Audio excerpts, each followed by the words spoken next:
Dilaagii ugu yaabka badnaa taariikhda Mareykanka wuxuu ahaa mid soo diri jiray fariimo qarsoon kaasoo ku ciyaari jiray maskaxda dambibaarayaasha. Wuxuu isku arkay inuu yahay mid aan la qaban karin. Kiiskaas waxaa lagu naanaysay Zodiac Killer.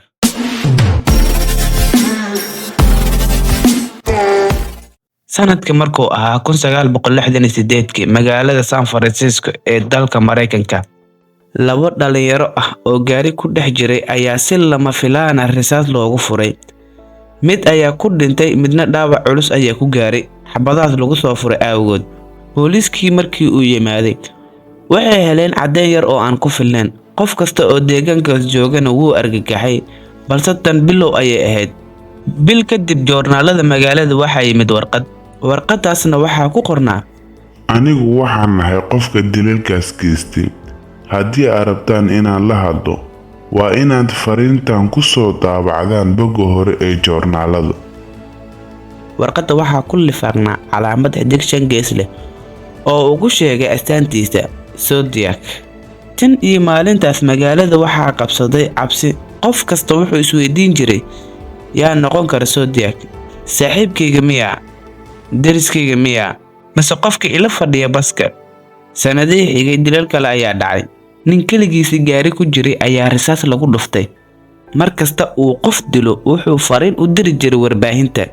Wuxuu ku faani jiray dambiyadiisa asagoo yiri, qof walba waan ka xoog badanahay, dilalkaygana waa ciyaar waana farxad.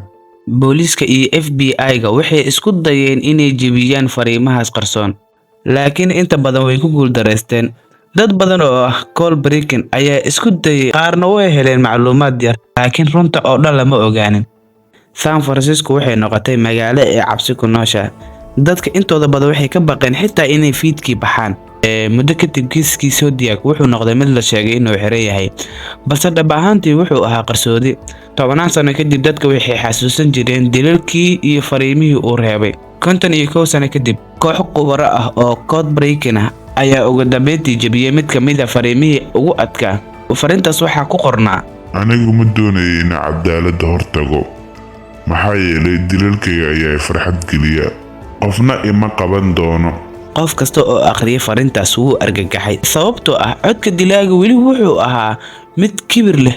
Xitaa 10 sano kadib 2021 koox baarayaal oo madax bannaan ayaa shaaciyay magac. Waxay yiraahdeen dilaagii Zodiac wuxuu ahaa nin la yiraahdo Gary Francis Poste. Ninkaas wuxuu dhintay sanadkii 2018 ka hor intaan magaciisa la shaacin. Kiiskii Zodiac weli waxaa jira su'aalo badan aan la xalin. Ma runbaa inuu ahaa Gary, mise weli wuxuu ahaa qof kale oo hadda nool? Zodiac Killer wuxuu ahaa dilaagii ugu qarsoodiga badnaa taariikhda, mid xitaa dambibaarayaashii ugu waaweynaa ee adduunka ay xali waayeen ee ku wareereen muddo nus qarni ah.